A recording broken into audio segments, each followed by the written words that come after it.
Hola amigos, bienvenidos a mi canal. Mi nombre es Alan y el día de hoy vamos a hablar acerca de estructuras de datos. Este es un tema que me lo han pedido muchísimas personas en el canal durante muchísimo tiempo y no había encontrado la manera adecuada de explicarlo hasta el día de hoy. Para entender estructuras de datos adecuadamente, primero hay que entender qué es la memoria y para qué sirve y cómo funciona exactamente. Mi primera recomendación sería que pausaras este video y vieras el video que tengo en este canal sobre cómo funciona la memoria. Si ya lo has visto, te recomiendo que lo vuelvas a ver. En este video voy a tratar de resumir el video que hice acerca de la memoria, pero sinceramente te recomiendo ampliamente que lo vuelvas a ver si ya lo viste o que lo veas si no lo has visto. En breve, cuando conectas un transistor con un capacitor, creas una celda de memoria o un bit. Cuando cargas el capacitor al 50% o más de su capacidad, ese bit se almacena como un 1. Y cuando el capacitor se descarga a 50% o menos de su capacidad, ese capacitor se le considera como un 0. Existen renglones y columnas de bits. A los renglones se le conocen como word lines y a las columnas se les conoce como bit lines. La intersección de word lines y de bit lines se le conoce como dirección de memoria y al conjunto de direcciones de memoria se le conoce como espacio de memoria. Cuando tu programa se ejecuta, el sistema operativo reserva un espacio de memoria continuo. Es precisamente por eso que cuando programas en lenguajes de programación como C o C++, es necesario saber el tamaño de tus arreglos antes de compilar el programa. De esta manera, el sistema operativo puede inspeccionar el código y puede reservar memoria continua específica para tus arreglos. Sin embargo, seguramente habrás escuchado del alojamiento dinámico de la memoria. Lo que sucede durante el alojamiento dinámico de la memoria es lo siguiente. El programa solicita memoria adicional al sistema operativo para poder almacenar información adicional que viene de un proceso externo, ya sea entrada del usuario, alguna API o a lo mejor abrir un archivo. El sistema operativo busca en la memoria un espacio del tamaño que tu programa solicitó, y en cuanto lo encuentra, le informa al programa la dirección de ese espacio de memoria. Y a esa dirección se le conoce como puntero. Esa dirección de memoria está ahora reservada para tu programa. Y el sistema operativo lleva un control muy detallado acerca de cuáles programas tienen acceso a cuáles direcciones. El sistema operativo hace esto de tal manera de que tus programas no escriban en direcciones de memoria que no le pertenecen y viceversa. Ya que si el sistema operativo no tuviera esta responsabilidad, entonces otros programas podrían alterar el funcionamiento de tu programa y viceversa. Sin embargo, es la responsabilidad del programador llevar un control detallado de las direcciones de memoria que ha solicitado el sistema operativo. Y es precisamente por eso que se inventaron y se necesitan las estructuras de datos. Como mencioné hace unos segundos, las listas enlazadas son estructuras de datos que te permiten organizar las direcciones de memoria que el sistema operativo le ha asignado a tu programa. La característica principal de una lista enlazada es que los punteros siempre apuntan hacia el frente.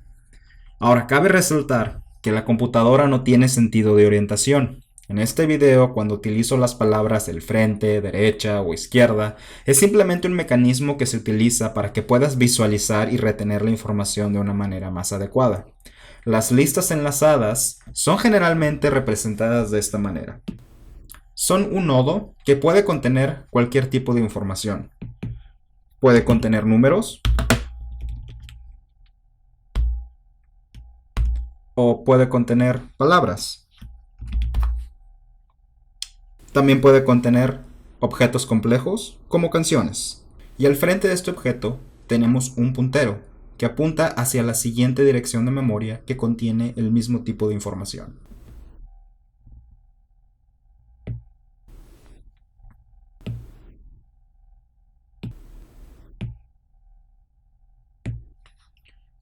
Las listas enlazadas son estructuras de datos que son especialmente útiles cuando necesitas insertar información justo al centro de la lista enlazada. Supongamos que esta visualización que tenemos enfrente es un arreglo.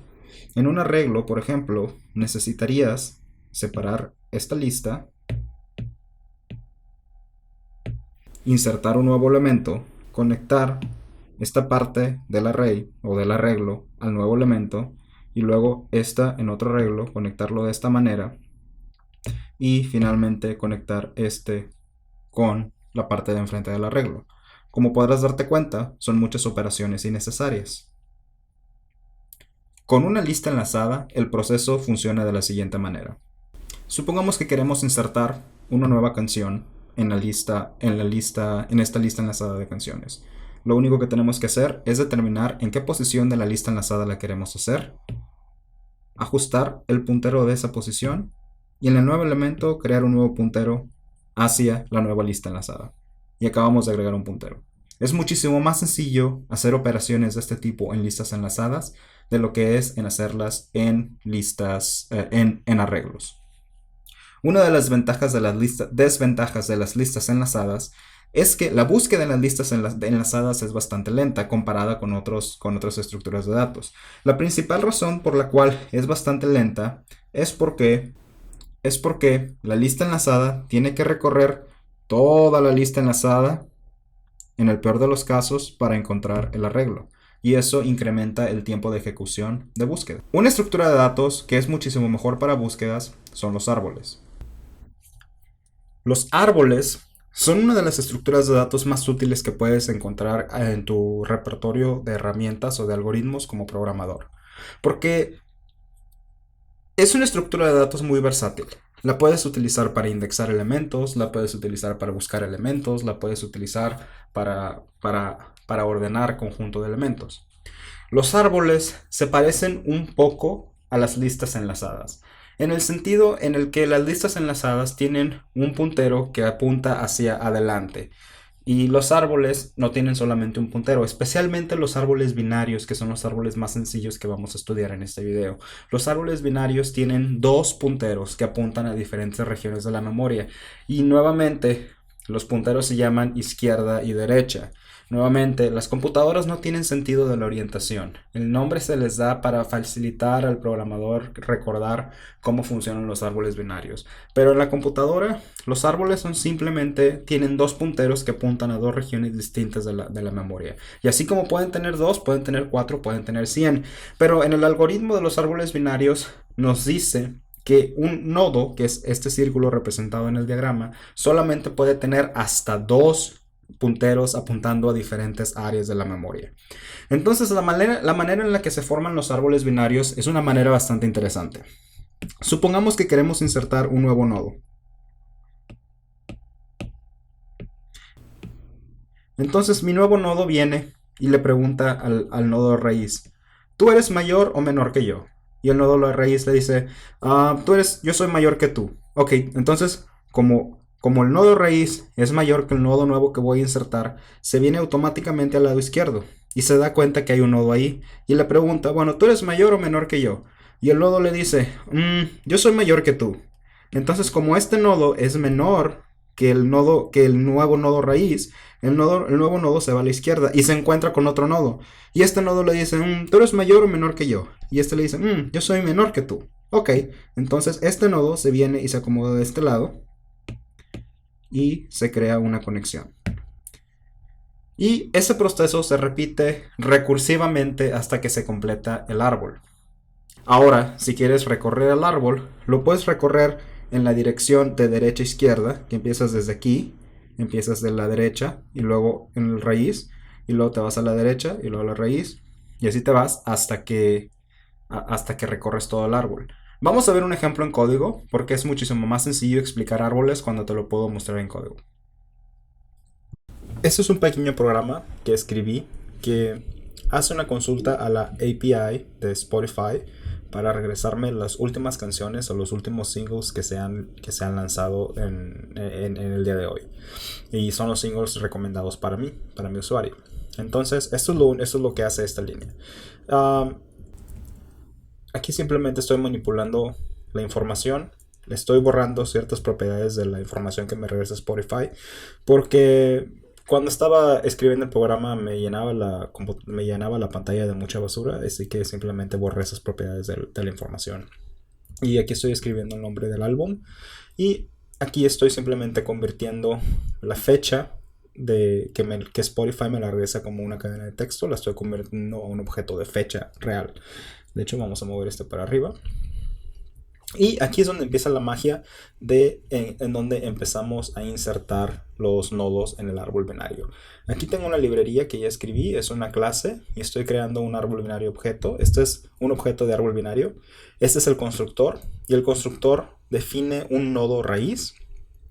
Y bueno, el árbol binario está importando una clase que se llama nodo, que la tengo aquí del lado derecho, y el nodo es cada uno de los circulitos que viste en el diagrama y tiene tres propiedades. Una propiedad contiene los datos y las otras dos propiedades son los punteros a la izquierda y los punteros a la derecha. Entonces el constructor simplemente está declarando una propiedad que se llama raíz. En este caso la estoy asignando un valor nulo, pero esta nodo raíz eventualmente se va a convertir en una instancia de la clase nodo. Y estas tres propiedades las vamos a dejar solas por un momento, después más adelante las voy a explicar. Y vamos al método que estoy llamando desde el lado desde el programa, que es el método insertar. Estoy insertando nuevos nodos y estoy pasando esta cadena de texto que es name, que en este caso es el nombre del álbum, pero no estoy pasando el nombre del álbum, estoy pasando la cadena de texto name, y ahorita vas a ver por qué. Este es el método que se encarga de crear el árbol. Lo primero que hace el método es checar si la raíz del árbol existe. Y si la raíz del árbol no existe, entonces crea una raíz del árbol. Y aquí es donde te digo que la raíz eventualmente simplemente toma el valor de un objeto nodo y regresa a la función. Eso quiere decir que durante la primera iteración de este ciclo, simplemente se creó la raíz. En la siguiente iteración voy a insertar una nueva canción y esta nueva canción va a ser la prueba. ¿Existe una raíz? Y va a decir sí existe una raíz y va a empezar a ejecutar este código. Entonces simplemente crea un nodo temporal para llevar un control de cuál es la raíz del árbol. Crea un nuevo nodo con los datos que le acabamos de pasar, que son los datos del álbum de la canción. Y empieza a hacer un ciclo hasta un ciclo para saber si existen nodos del lado izquierdo o del lado derecho. Y si existe un nodo del lado izquierdo, entonces se inserta ese nuevo nodo del lado izquierdo. Si existe un nodo del lado derecho, dependiendo de cómo se compare la información, es si se va a la izquierda o se le va a la derecha. Es por eso que estoy pasando la llave name, porque vamos a comparar o vamos a crear el árbol basado en los nombres de los álbumes. Entonces, esto es algo que a mí me molesta mucho en la educación de ciencias de la computación formal de las universidades, porque la literatura, incluso los libros más importantes, siempre te lo manejan con números enteros. Entonces, es muy fácil escribir un árbol cuando estás utilizando números enteros. Requiere un poquitito más de pensamiento cómo adaptar ese conocimiento, ese algoritmo para trabajar con un problema de la vida real. Y es precisamente lo que quiero hacer en este programa. Quiero enseñarte cómo se soluciona un problema de la vida real, porque nunca vas a tener que ordenar números en la vida real. Tienes que ordenar objetos, tienes que ordenar cosas complejas. Los números son muy fáciles de ordenar. En fin, entonces eso es lo que estoy haciendo aquí. Estoy pasando el nombre de la llave y es lo que estamos comparando. Estamos comparando los nombres de los álbumes. Y si el nombre del álbum es una comparación lexicográfica, eso quiere decir que si el nombre del álbum empieza con una A y el otro nombre del álbum empieza con una B, entonces la A es menor que la B y se va del lado izquierdo. Si esto te parece un poquito confuso, aguántame tantito, te voy a mostrar un diagrama de cómo se está construyendo el árbol. Supongamos que estas son las canciones que acabamos de recibir de Spotify. A decir verdad, estas son las canciones que acabo de recibir de Spotify. Vamos a crear el árbol con estas canciones. Vamos a empezar desde el primer elemento que recibimos. En este caso es la canción Bloom. Este primer elemento automáticamente se va a convertir en la raíz de nuestro árbol. El segundo elemento es la canción Kamikaze. Entonces lo que hace el algoritmo es, le pregunta, Kamikaze, ¿eres mayor o menor a la B? La K viene después de la B, por lo tanto se acomoda al lado derecho. Después viene la canción Superhero y le pregunta, ¿la S es mayor o menor a la B? Es mayor, pero se da cuenta que hay un nodo del lado derecho y le pregunta, ¿la S es mayor o menor a la K? Es mayor, entonces se acomoda del lado derecho. Vamos a crear los nodos. Y luego viene el 4 Freedom. Los números cuando estás haciendo orden lexicográfico vienen primero que las letras. Entonces el número pregunta, ¿soy menor o mayor que la B? Y es menor. Por lo tanto se acomoda del lado izquierdo. Y se crea una conexión entre el nodo raíz y el nodo 4 Freedom. Luego viene la canción Ecstasy. Y pregunta, ¿la X es mayor o menor a la B? Es mayor. ¿Mayor o menor a la K? es mayor, se viene a la derecha. Se encuentra con otro nodo, mayor o menor a la S, es mayor, te vienes a la derecha. Y se crea una conexión del lado derecho. Después viene la canción Diamonds. Y Diamonds, ¿es mayor o menor a la B? Es mayor. ¿Es mayor o menor a la K? Es menor. Y se crea una conexión del lado izquierdo con la canción Kamikaze. Luego viene la canción The Dark Side. Y te preguntas, ¿la T es mayor o menor a la B? Es mayor. ¿La T es mayor o menor a la K? Es mayor. ¿La S es mayor o menor a la T? La T es mayor. La X es mayor o menor a la T. La T es menor que la X, por lo tanto se viene del lado izquierdo de la canción Ecstasy y se crea una conexión. Después viene la canción Don't Love. Don't Love. D es mayor o menor a la B. Es mayor. La D es mayor o menor a la K. Es menor. Y aquí te encuentras con otra D. Entonces el orden lexicográfico te dice que te tienes que ir a la segunda letra. Entonces la O es menor o mayor a la I. La O es mayor, entonces se viene del lado derecho. Y se hace una conexión con la canción Diamonds. Vamos a poner un poquito más abajito. Y luego viene la R. La R es mayor o menor a la B. Es mayor. La R es mayor o menor a la K. Es mayor. La R es mayor o menor a la S. Es menor. Entonces se crea una conexión entre la canción Superhero y la canción Remedy. Voy a mover un poquito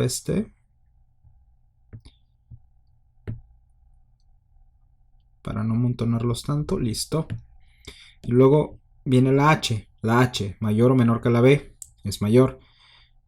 La H es mayor o menor a la K. H, J, K. La H es menor. Y luego la H es mayor o menor a la D, es mayor. Y luego la H, mayor o menor a la D, es mayor. Se viene al lado derecho. Y se crea una conexión.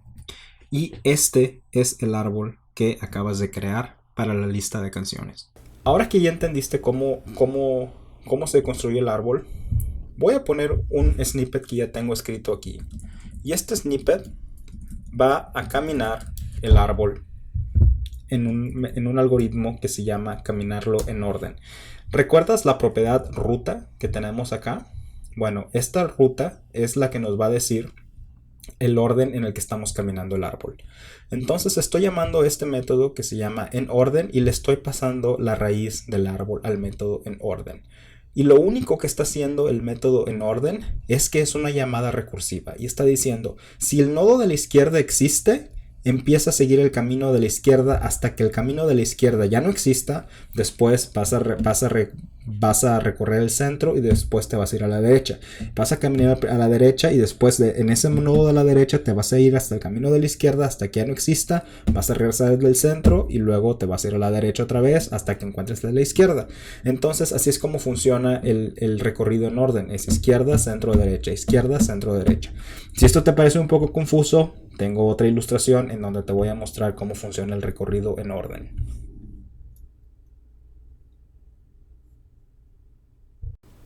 Ahora vamos a recorrer el árbol en orden.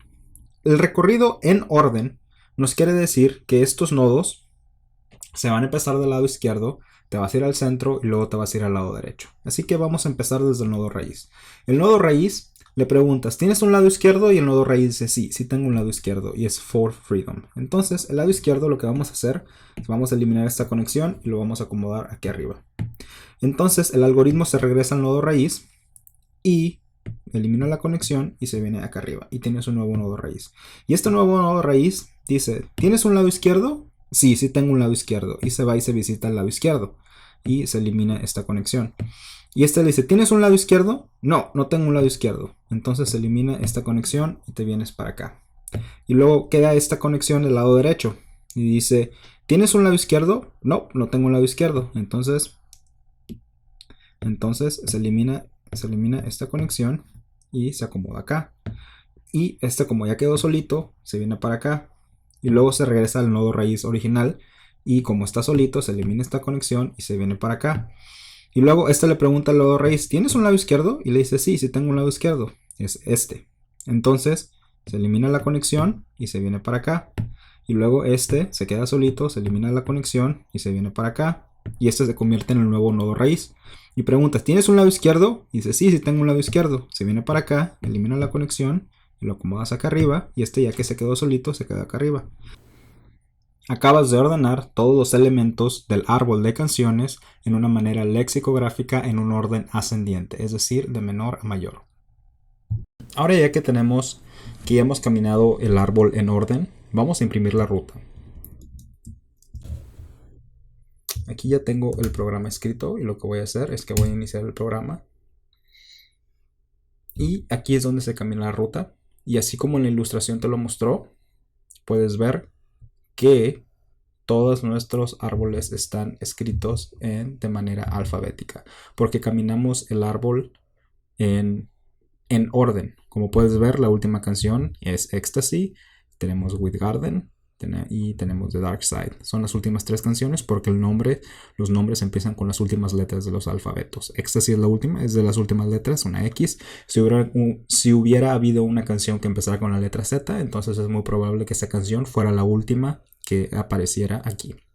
Entonces, supongamos que quiero almacenar esta información de una manera permanente. Y la quiero almacenar porque no es eficiente estar leyendo y escribiendo a cada rato unos árboles. Entonces, lo que podemos hacer es que podemos serializar el árbol. Y quiero almacenar esa información en mi computadora, pero quiero mantenerla secreta porque hay unas canciones como la de Ecstasy que no quiero que la gente sepa que me gustan. Entonces vamos a encriptar la información y le voy a poner un secreto un secreto sencillo.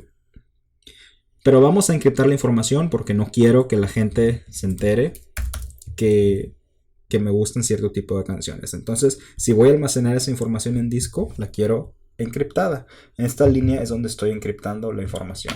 Y finalmente, vamos a escribir este archivo, este árbol en disco. Y al archivo lo voy a llamar canciones. Entonces, este archivo lo voy a guardar. Voy a ejecutar el programa.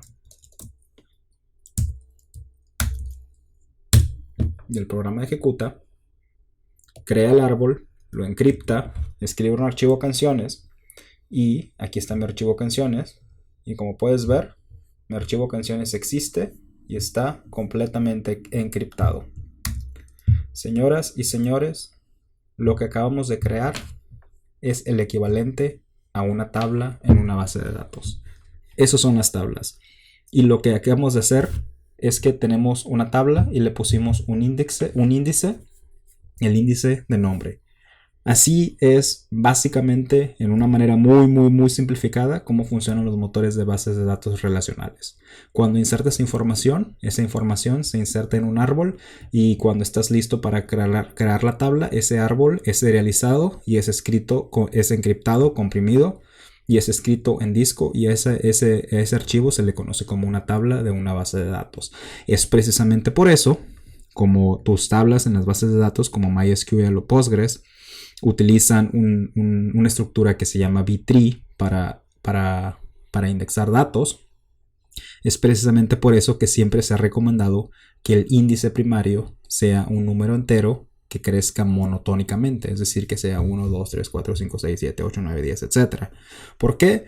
Porque como te podrás dar cuenta, crear un árbol binario o crear un B-tree con números enteros que crecen monotónicamente es órdenes de magnitud muchísimo más sencillo que crear un árbol binario que tenga que hacer comparaciones lexicográficas o cualquier otro tipo de comparación más complejo. Amigos, es todo por hoy. Espero que les haya gustado este video. Espero que la explicación de las estructuras de datos que di esté a la altura de las expectativas que ustedes tenían. Y si tienen alguna duda, algún comentario, por favor déjenme en los comentarios de YouTube. Suscríbete a mi canal si te gustaron los videos. Y como ya sé que las personas me van a pedir el código, voy a subir el código a GitHub y voy a poner un link en la descripción del video. Muchísimas gracias. Déjame un comentario, suscríbete. Nos vemos en el próximo video.